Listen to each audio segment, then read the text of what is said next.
Hey guys, this is Crystal here with Coffin Up Stitches. We are going to be doing another tutorial today on a double crochet. Again, it's going to be a dishcloth. I'm using Crafter's Secret Cotton today from Hobby Lobby, just plain color yellow. I'll be using a J hook, 10 5.75 millimeter. And let's go ahead and get started. We're going to start with a slip knot. So you wrap around your fingers, over loop on the other side, and then I just push it through. Some people use their hook to grab it. I personally do not. There we go. Put my hook through, tighten it down. I still want to make sure that my hook can move pretty freely in there because I don't want it to be too tight where I can't move it at all. And we are going to chain 20 chains with this. So there's 1, 2, 3, 4, 5,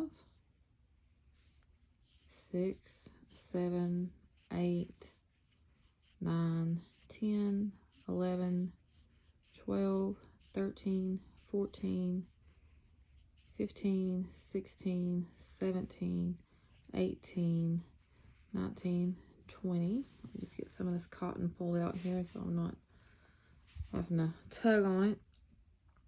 Okay, so I got 20, but since we're doing a double crochet, we're going to be chaining 2 extra ones.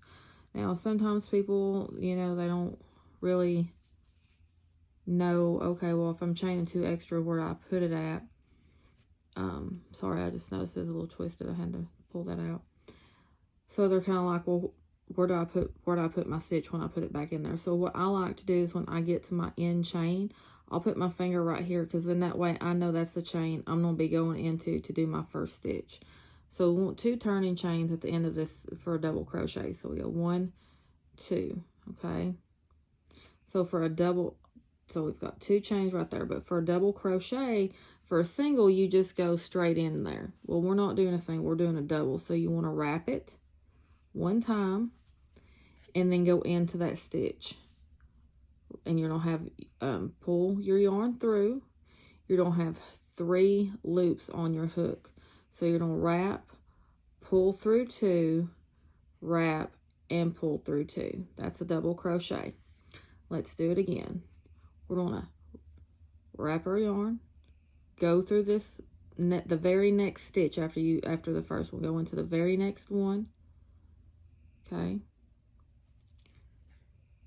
Wrap or yarn over, pull through, yarn up, yarn over, pull through 2, yarn over, pull through 2. I always like to kind of tighten mine down a little bit, just especially if it's a dishcloth, because I do want my dishcloth to be a little bit tighter. I don't want a whole bunch of holes in it, so I kind of tighten that back down a little bit. So I'm going to work this whole row with you and see where we go. I'll be doing, I'm not going to put a border on this today because I'm going to be doing a border tutorial for the single crochet, the double crochet, for those, and do different types of borders. I'm already going to have some other dishcloths I got to put borders on ready to put borders on, and just show you guys some different borders for those. I'll make them real cute and pretty, and show you kind of like how to like mismatch. Like this one, since I'm doing a white border on it, I'll also have, well, it's a little bit off-white border. I'm also going to have an off-white dishcloth, but its partner is going to have a yellow border, this same color yellow. Just kind of like mix and match and all that stuff. Oh, this is great. We've got us a little yarn critter here.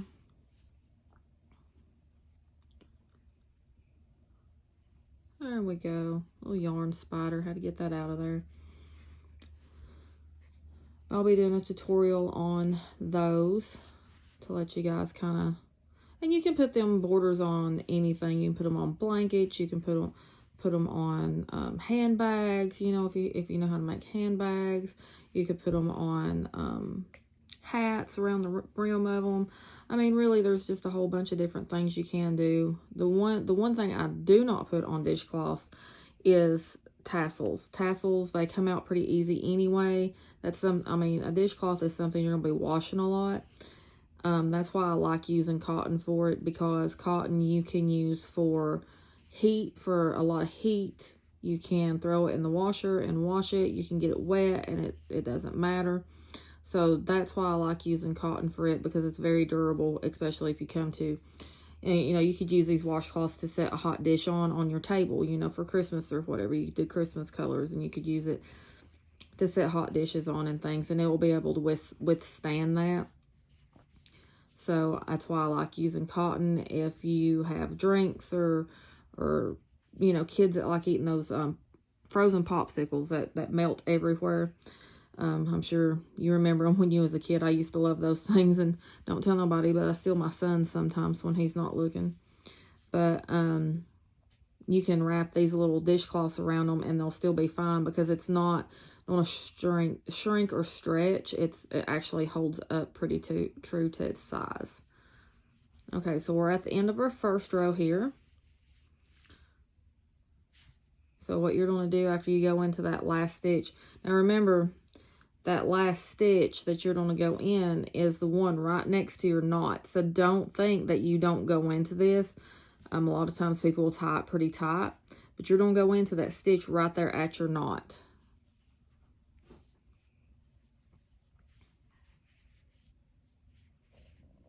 So when you get to the end of that stitch, you're going to chain 1, chain 2, turn. And you're not going to go, like with a single crochet, you know, we went into the stitch right here. So we're not going to go into this stitch, because we've got our 1, 2 chain, but we're not going to go into this stitch. We're going to go into the stitch after that, just to kind of straighten things up a little bit, make it a little bit straighter. But we're just going to keep doing the double crochets all the way across, like we did with the single crochets. So you're going to yarn over, go into a stitch. I always pick up the top 2 loops when I'm doing the actual stitches of the project. I always go into these top 2 loops right here, just because I feel like it makes it a little bit more sturdier. Now, sometimes you are going to go into the back loops and it will have a ribbing effect. I will be doing a ribbed dishcloth probably here within a couple of days. I'm going to try to get these dishcloths here wound out and get the basics done, and then just start doing a weekly post. But I really want to get these basics out here. But I just go through those top 2, unless you want a ribbed effect, but we'll be doing a ribbed dishcloth here in a couple of days. But you're going to yarn over, put your hook through underneath those two loops right there that make that stitch, yarn over, pull through 2, yarn over, pull through 2, and pull through 2. And we're going to do the same thing again, just all the way down, just a simple double crochet. You're going to do the same thing that you did for the single crochet. We done 20 stitches, so we are going to do 20 rows, okay? And the double crochets are pretty easy to count. If you'll just kind of look, you can kind of see, well, here's one double crochet, here's another one. So we're on row 2. The single crochets are a little bit harder to find. I'm going to show you here with this purple one that we did, or that I did with the scrubby yarn, and it actually ended up being pretty big. But I don't have a border on it yet, because like I said, I'm going to come back and just do a tutorial of borders for these. But how I count them is I just kind of like look for like the little like flowers, like the little rings, because I count that as 1, 2, 3, 4. The little rings, each one of them is, you know, actually 2. So that would be 2, 4. So you could count it by the rings, the little circles it makes, and go 2, 4, 6, 8. Or you can count it by what I like to call little flowers. You have a little cluster of like 1, 2, and little 3s right there. I don't know if you can see that or not. But what's right in between my fingers there, that is 1 stitch. So that's how I count my single crochets.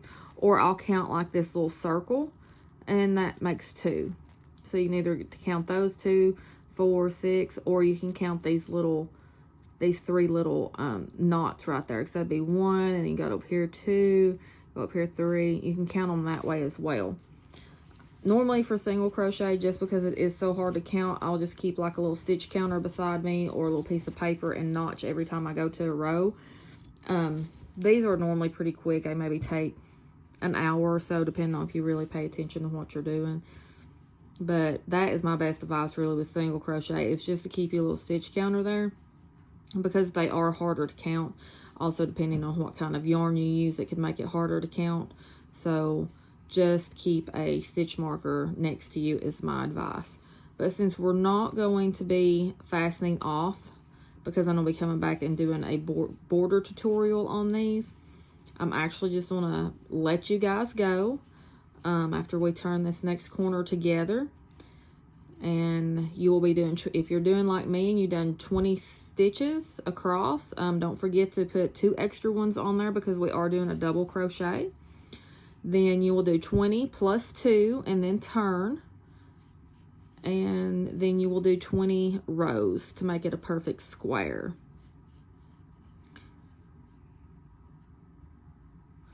Now with this yarn, sometimes people think, oh, that's my last stitch. Again, please do not forget to go into this little stitch right here, because it is a little bit harder to see, because it kind of goes down. It don't really like set up like the rest of them. It kind of goes down. So please don't forget to go into that if you have to. And sometimes I still do this. I'm very seasoned and I still do this.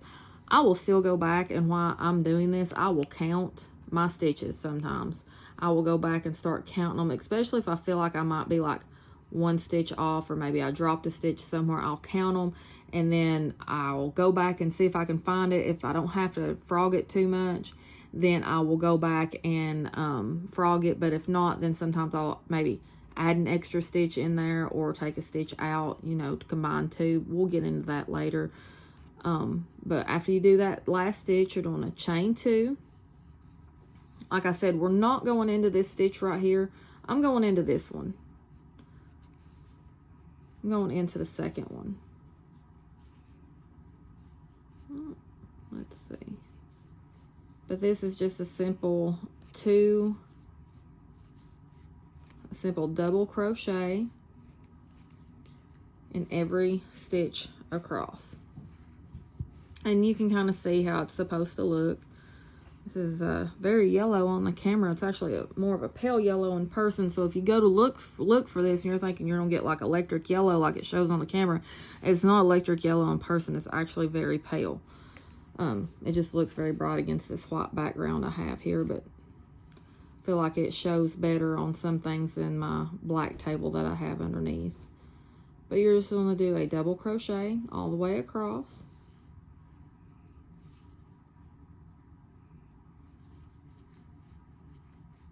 We're on row 3 here.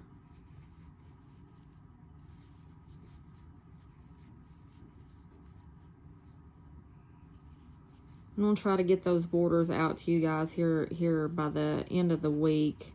Hoping I can at least upload 1, maybe 2 dishcloth videos up until Friday. And then Friday will be my first big long video trying to get these out and get the borders going on them, so I can send them off to their little happy new homes, or they may stay here with me. I think the purple one's gonna stay here with me. I just really fell in love with that purple working with it.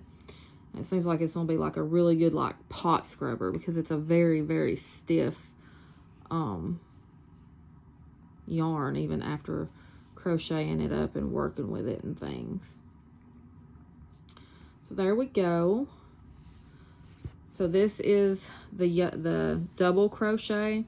And I just kind of want to show you a little bit about the yarn when you are choosing. This one's a little bit more flimsy, and when it gets wet, it's gonna, you know, it's gonna kind of just lay there. You know, it's just gonna kind of lay. It's not really anything stiff. You can use it for pots and stuff, but I really like using this for like cups, especially glass cups. I don't want any scratches on. I know this is not gonna scratch it, so I do like using it on cups or any kind of glass, even silverware. I know that sounds crazy, but I don't like when I have silverware and it has scratches on it.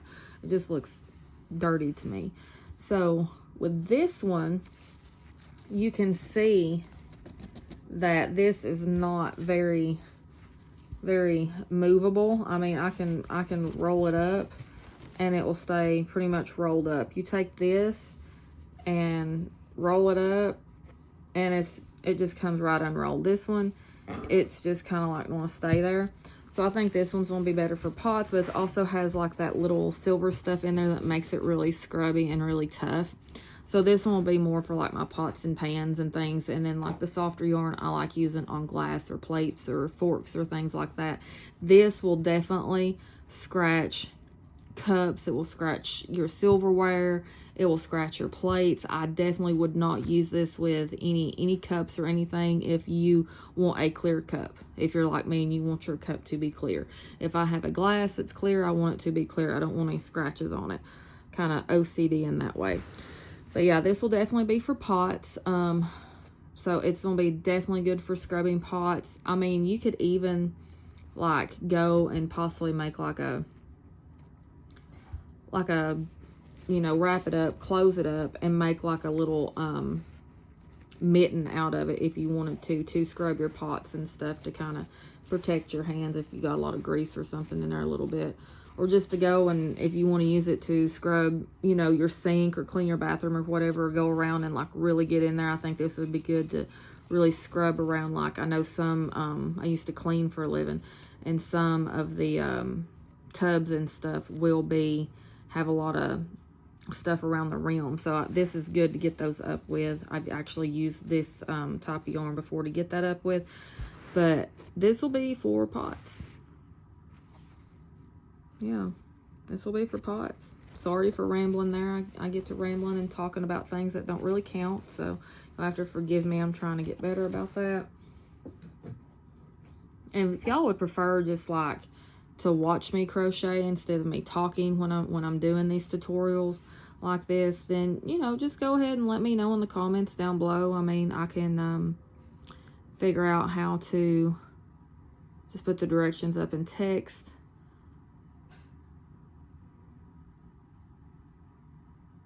Get in there, sucker. I know you going. There we go.